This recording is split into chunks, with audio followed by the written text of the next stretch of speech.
Hey everyone, welcome to Wow Pets by Ice Lighting. In this video I'm going to show you how to get a non-combat pet. It is hidden and you cannot use it to battle, so don't get too excited, but if you're a collector like me, you gotta have it. So you're collecting motes. There are two in the Inara Plains. The first one is over here, and it basically is a ball of light that all you need to do is click on it. You need all 16 from the 16 locations I am going to show you, and then the pet will drop in your bag. So that's the first one, and it'll disappear once you've clicked on it. That's when you know it's gone. So the next one is over here by this little pond. Again, it's the same thing. You walk up to it, you get a hand, you click on it, and that one is done.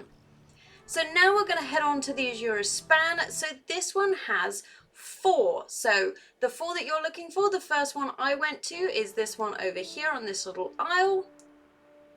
And you can see it quite clearly there, so give it a click. Next up, I went to this one, and it's just outside of the Azura archives on the outside, and it is again nice and easy to click. So this one here is a trickier one. This one is on the edge. Now it's inside this hollow tree. You cannot jump to get in this hollow tree, so you've got to use your Drake and have maybe some skill. So all I did was I jumped twice, so I took off and then straight away landed, and that was enough to get me on the top. So click and you've got it. So the last one for the Azura span is over here where the world boss spawns, and you will find it in this top of this little tower. So now we're on to Thaldraszus. Now there's 5 in Thaldraszus. So the first one is over here by the time people. It's on the top of this dragon. So I just walked up the dragon, and that was relatively easy to grab.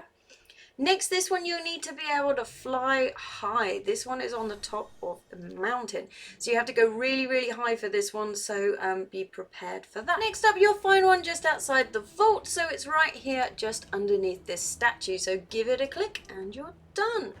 So now we're heading over to the academy. It's in one of the towers over here, and you, again, you shouldn't have a problem getting it. It's just at the top of the tower, really, in that area between the roof and the bottom.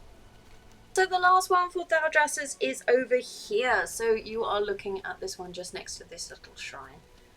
So onto the Waking Shore, there are 4 in total over here. So the first one is just outside the Ruby Sanctuary, right by the flight point, but under one of the dragon statues, so you can see it here.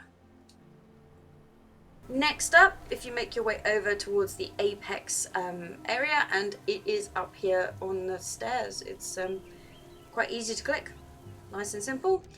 Next up, we have the Obsidian Throne. So if you make your way over here, and between our 2 best friends is the throne, and right next to it is our bauble. So the last one for the Waking Shore, this one is in a tree. So, you know, they like to make life difficult. Just land on the branch and then walk along. This is the easiest way I would have thought to get it. I suppose landing on the tree is perhaps the most complicated, but it shouldn't be too difficult to just edge yourself along and give it a click. So our final one, number 16, you will find at the Forbidden Reach. So since there's only one here, this is when we're going to get our pet. So right over here, again, it's the top of a tower sitting here in the rubble, and give it a click and the pet drops into your bag. So it's a click to learn, like most things in the game, and it is, as I said, a non-combat pet. So here it is the same balls that you've been clicking, but it just does nothing. So if you summon it, it still does nothing. It just follows you around. But, you know, if you're a collector, you need it. So I hope you found this video useful. As always, thanks for watching, and subscribe to see what else I'm up to.